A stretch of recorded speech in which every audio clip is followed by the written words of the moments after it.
Assalamualaikum warahmatullahi wabarakatuh. Izin memperkenalkan diri. Saya pribadi nama Ilham Sarono. Izin memperjelaskan efisiensi infrastruktur pipa air dan limbah pada sistem plumbing dalam gedung bangunan tinggi. Di sini saya tidak sendirian ya. Di sini saya ada dua tim saya, yaitu Imam Fauji dan Muhammad Iqbal Rashid. Oke, pertama-tama kita mulai untuk dari latar belakang.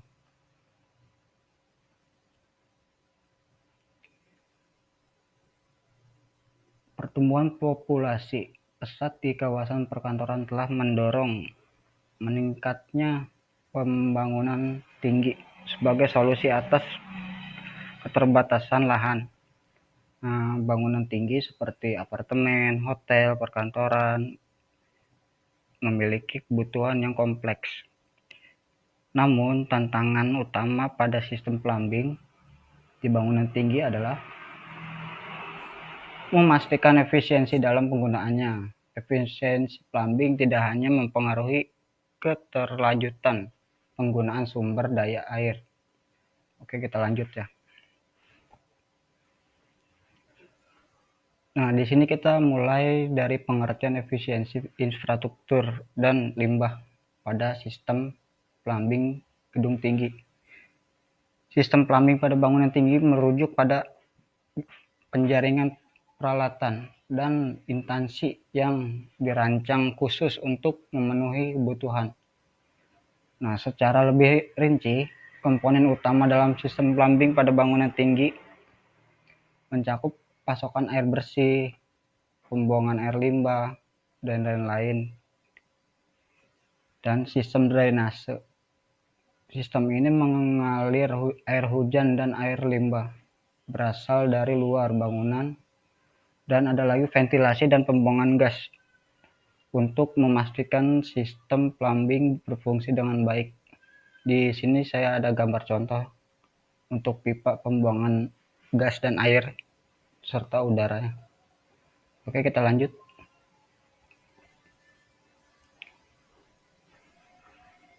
Di sini saya ingin mengkaji dari penelitian grup saya ya.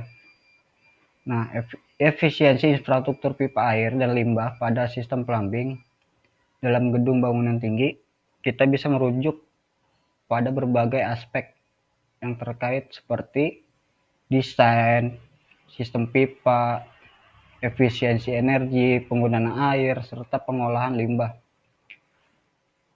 Nah, di sini saya ada gambar contoh dari sistem pipa air ya, di sebuah bangunan gedung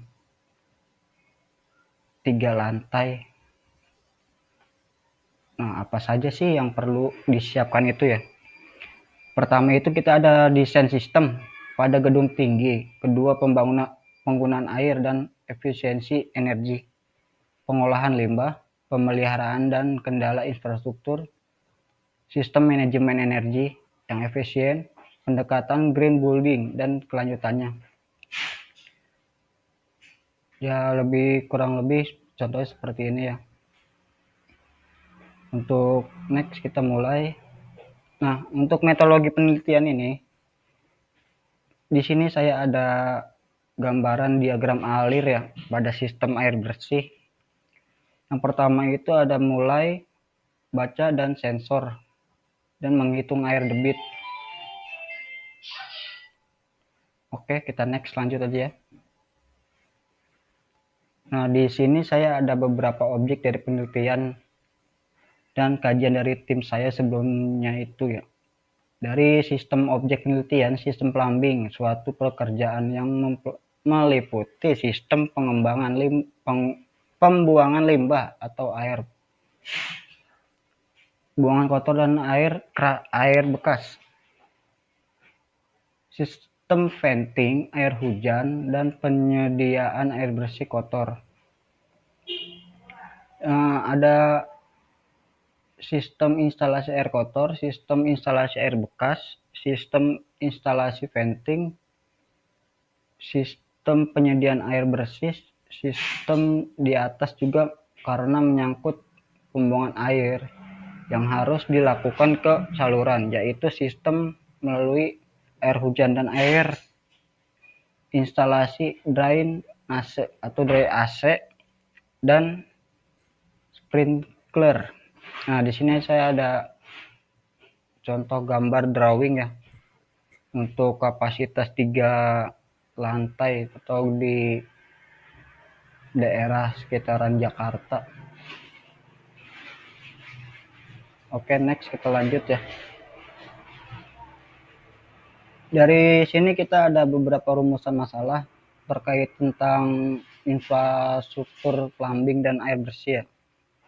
Adapun masalah yang diangkat berdasarkan latar belakang di atas adalah: satu, apa saja faktor yang mempengaruhi efisiensi sistem plumbing dan bangunan tinggi?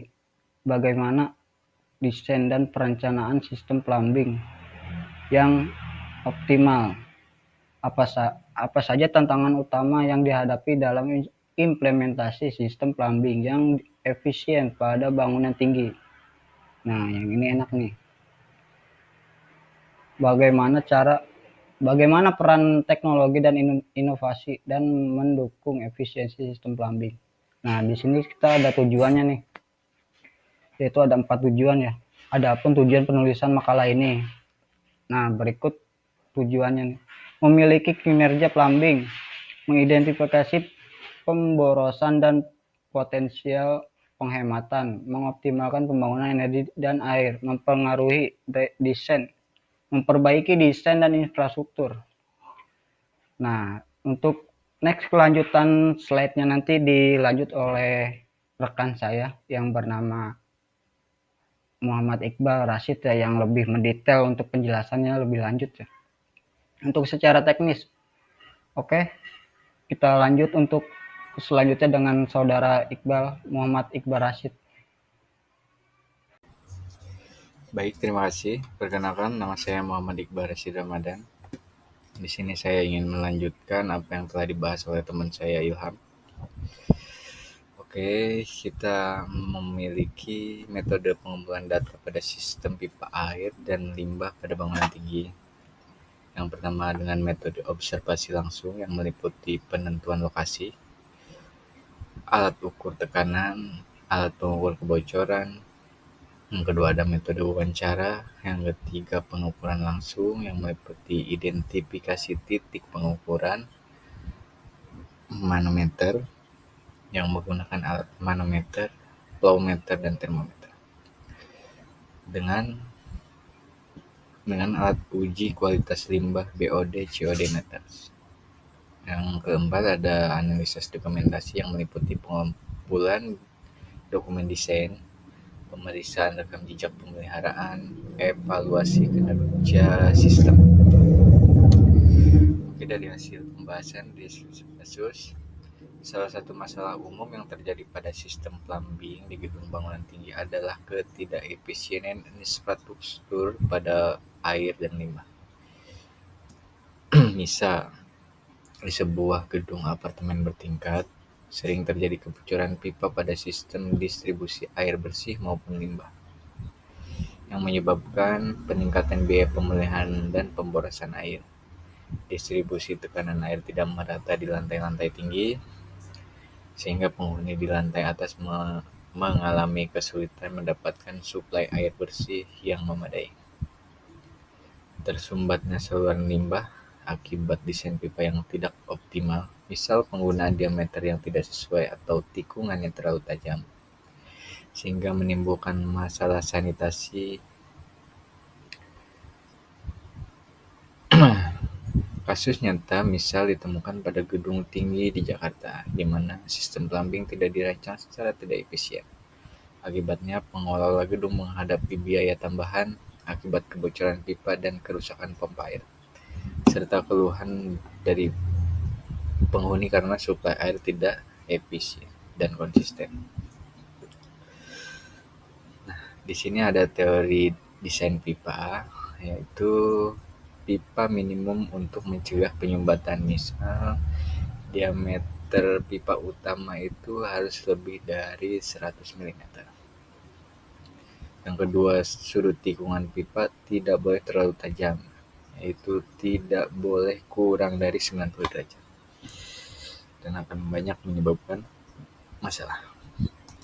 Oke, dari analisis data yang kita dapat, di sini data lapangan ada 80 mm yang menurut teori tadi tidak sesuai ya. Terus di tikungan-tikungannya juga 30 derajat, 45 derajat, dan 60 derajat ya, yang menyebabkan sedimentasi dan penyumbatan. Oke. Data lapangan yang kita dapat, debit air harian 2 liter per detik dari 15 lantai. Total ada 30 penghuni. Diameter pipa terpasang 80 mm di bawah standar. Hasilnya, penyumbatan sering terjadi di lantai 3 dan 4 karena kapasitas pipa tidak mampu menangani debit air yang tinggi. Di sini kita dapat perhitungan debit total sama dengan 300 orang dikali 200 liter per hari per orang dibagi 24 jam dibagi 3.600 detik sama dengan 2,08 liter per detik. Diameter pipa ideal berdasarkan debit harus lebih dari 100 mm. Kesimpulan, pipa limbah dengan diameter 80 tidak sesuai standar sehingga tidak terjadi penyumbatan sudut pada tikungan limbah di gedung. Tikungan pertama 45 derajat, baik. Tikungan kedua 60 derajat, lumayan baik. Nah, di tikungan ketiga ini ada 30 derajat yang tidak sesuai atau sangat terlalu tajam, jadi mengerucut gitu. Hasil tikungan 30 derajat menunjukkan penumpukan material limbah terdeteksi saat inspeksi dengan kamera pipa. Tikungan ini menjadi lokasi penyumbatan sebanyak 3 kali dalam 6 bulan terakhir. Di sini kita melakukan perbaikan di tikungan yang 30 derajat ini. Oke. Nah, kita menarik kesimpulan dari kasus tadi. Efisiensi sistem plumbing yang pertama. Sistem plumbing yang efisien memainkan peran penting dalam keberlanjutan bangunan tinggi, terutama terkait penggunaan air dan energi. Inovasi teknologi modern seperti pompa hemat energi, sistem daur ulang air limbah, dan sistem otomatis terbukti dapat meningkatkan efisiensi sistem plumbing. Yang ketiga, ada pentingnya perawatan dan pemantauan rutin, inspeksi berkala, serta penerapan sistem monitoring digital diperlukan untuk mencegah keborosan air dan energi, mengurangi potensi kerusakan, dan meningkatkan kinerja sistem. Yang keempat, ada keberlanjutan lingkungan. Implementasi sistem pengolahan air dan limbah yang ramah lingkungan membantu mengurangi dampak negatif terhadap lingkungan. Nah, kita memiliki saran yang pertama, harus adanya peningkatan desain dan infrastruktur, memanfaatkan perangkat lunak desain modern untuk memastikan distribusi air dan pembuangan limbah yang optimal. Kedua, ada implementasi teknologi modern, mengadopsi teknologi daur ulang air, pengolahan limbah untuk kebutuhan non-portable water seperti irigasi dan pendinginan. Yang ketiga, ada pemeliharaan dan pengolahan sistem, melakukan inspeksi rutin semua komponen sistem plumbing termasuk pipa, pompa, dan sambungan. Yang ketiga, ada meningkatkan kesadaran dan edukasi, mendorong kolaborasi antara pengelola gedung, ahli teknik, dan pemerintah untuk mengembangkan kebijakan yang mendukung efisiensi sistem plumbing. Oke, mungkin sekian dari kelompok saya. Kurang lebihnya mohon dimaafkan. Wassalamualaikum warahmatullahi wabarakatuh.